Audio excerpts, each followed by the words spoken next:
Bom, galera, eu vou tentar dar o meu melhor pra vocês. Tá entrando no ar aí mais um pós-jogo do Dieguinho. Tô devastado, cara. Se não foi o dia que eu mais chorei na minha vida, foi um dos mais, com certeza. Tô gravando o pós-jogo em casa. Cheguei do Maracanã agora. Não gravei o pós-jogo lá porque a iluminação do camarote é cheia daquelas luzezinhas amarelas e eu tentava gravar e ficava tudo estourando, a luz horrível. Falei, cara, é melhor. Vou baixo a adrenalina, chego em casa, penso, reflito.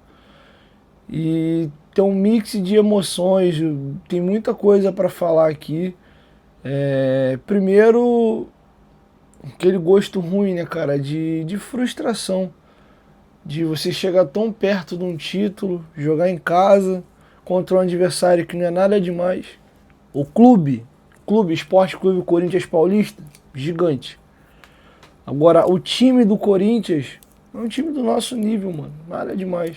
O que eles têm um pouquinho mais que a gente é o banco. Eles têm mais opções de troca.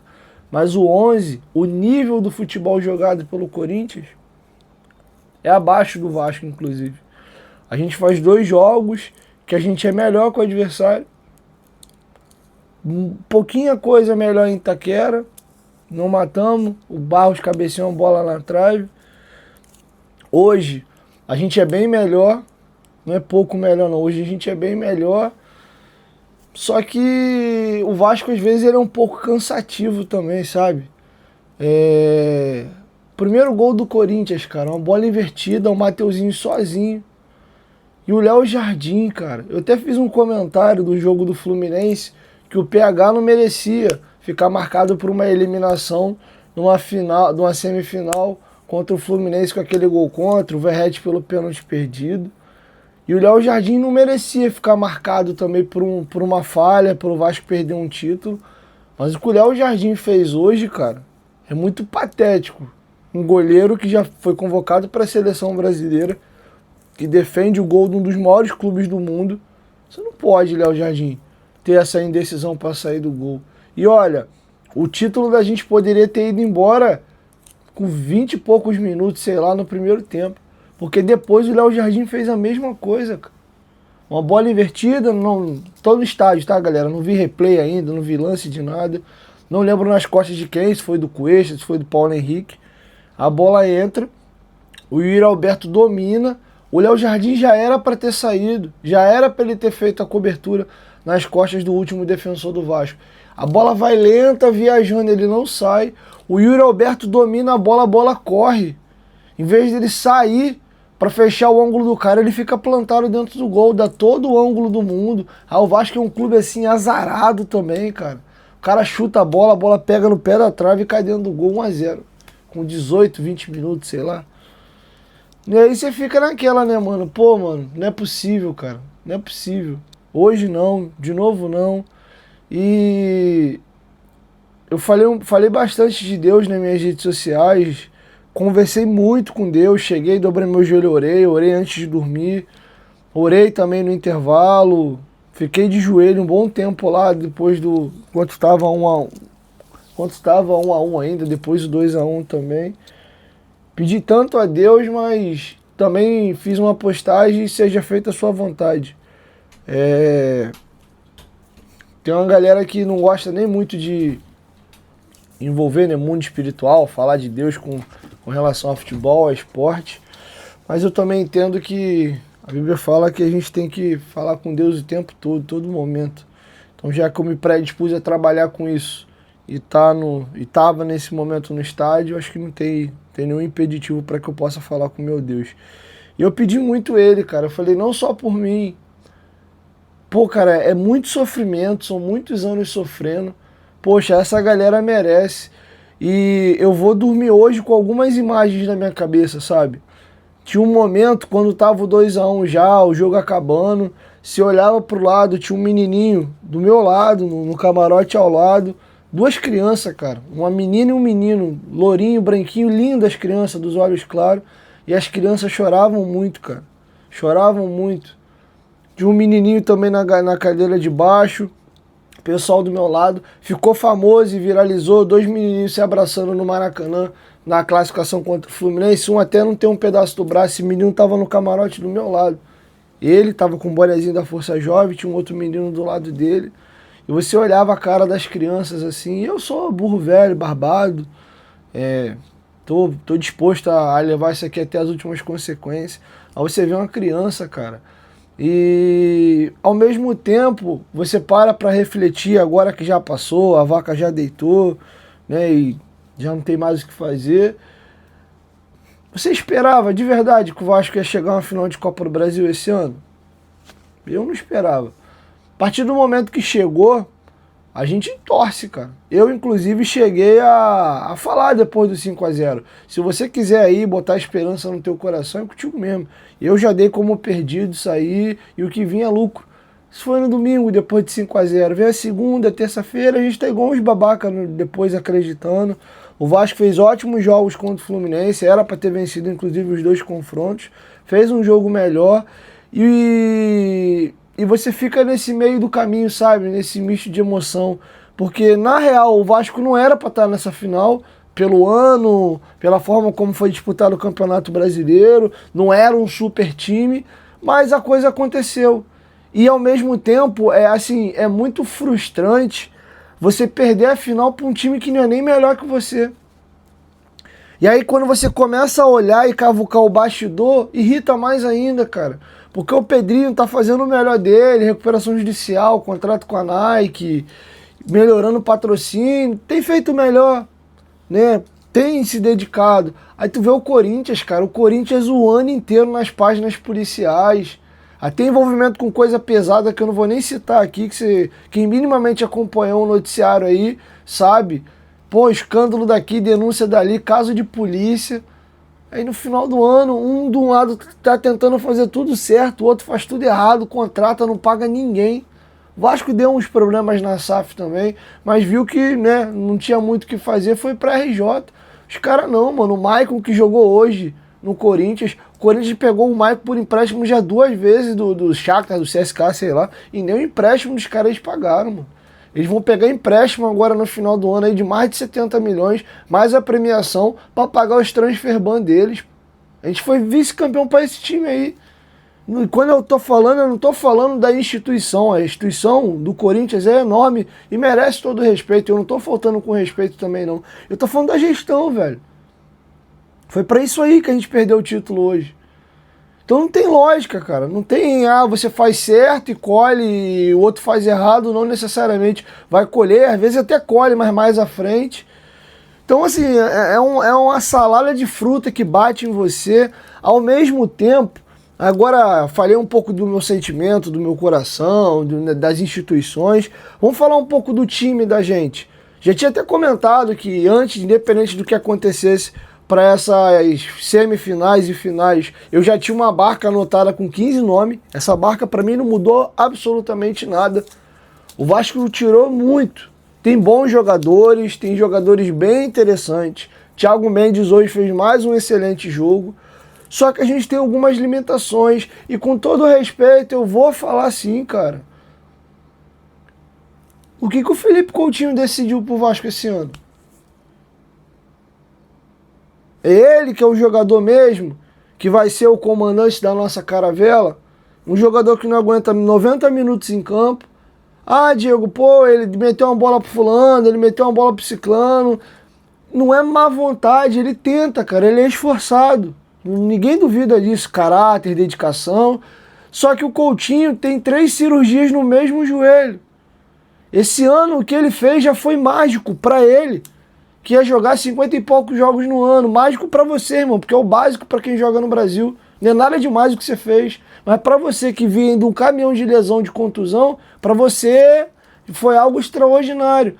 Mas é 50 e poucos jogos até a página 2. É se arrastando em campo depois dos 15. O Coutinho dificilmente dribla alguém, ele não tem força, cara, ele não tem saúde. O máximo que ele consegue fazer é tocar bola. Baixar, dar um passe, dar uma ginga de corpo aqui para tentar tirar o cara na finta. Força física para driblar, para sustentar um drible, ele não tem. O Coutinho, até bola parada, ele bate mal, cara. Escanteio que o Coutinho bate, falta lateral. Pô, que falta faz o Piton. Acho que ele nem deveria ser o jogador das bolas paradas do Vasco. E é estranho, porque um cara que chuta tão bem tem uma dificuldade enorme para bater falta e escanteio. Inclusive, mandar um abraço pro Nenê. Trombei com o Nenê hoje no Maracanã. O velhinho é embaçado. Foi lá hoje prestigiar o Vasco, né, de férias aí. Foi lá ver o Vasco jogar uma final. Mandar um abraço para você, Nenê. Me tratou com muito carinho, como sempre. E eu até falei para ele, falei, poxa, Nena, você merece ver um título do Vasco. E, infelizmente, o Nenê, assim como a gente, não pôde ver. E, pô, tu pega o comparativo com o Nenê, pô, falta aí lateral pro Nenê era meio gol pro Vasco. O básico, velho, bater a bola correto, acertar pelo menos a bola numa boa posição. Então, assim, a gente vem aí de semifinais e finais que o Coutinho foi coadjuvante, pô. Foi importante o pênalti que ele bateu com o Fluminense, meteu a bola na forquilha, mas aí é aquilo, né? Chute, né? Sem barreira, sem nada. Teve culhão, foi lá e bateu bem. Mas e o resto, mano? Um moleque de 19 anos e um outro de 23 é o que chama a responsabilidade, pô. É o Rayan e o Andrés Gomes. O Andrés Gomes, inclusive, cresceu muito no meu conceito.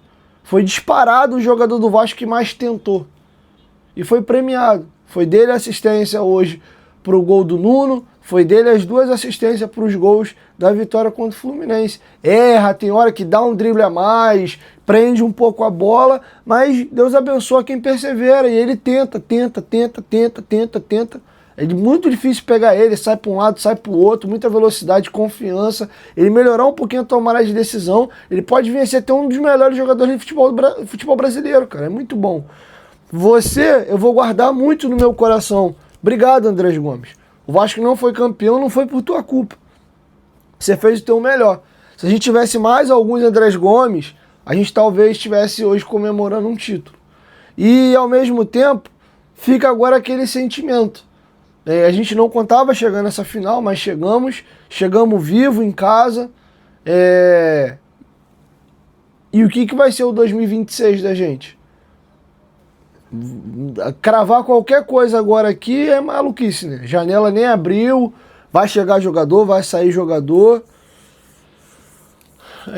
Espero que a gente possa ter um novo time, mas qual é a expectativa que você tem de chegar e ser campeão de alguma coisa grande ano que vem?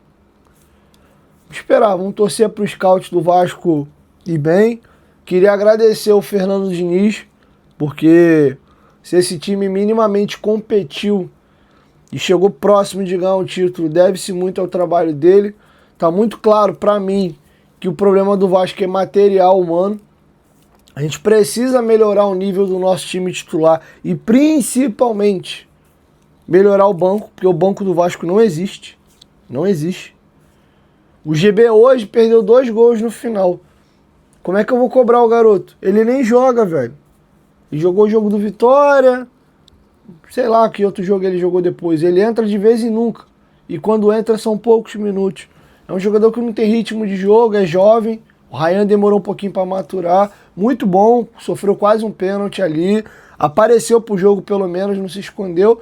Mas frio, né, cara? Sem ritmo. De repente, se tá mais jogado, podia ter feito pelo menos aquele gol de cabeça ali que ele perdeu.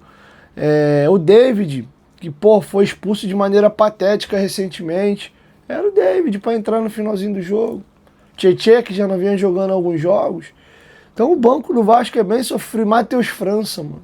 Tem uma jogada que o Vasco roda para um lado, roda para o outro. A bola cai de um lado, cai do outro, cruza, volta. Alguém abre a bola pro Matheus França, ele domina, corta o cara. Você fala, vai, infeliz. Vai, limpa a tua bunda. O cara joga a bola lá na Gávea. Então acho que a gente fez demais, chegou longe do que a gente imaginava que esse time podia chegar, só que é muito frustrante tu perder para esse Corinthians, cara. É muito frustrante. E voltar aqui a falar do Léo Jardim.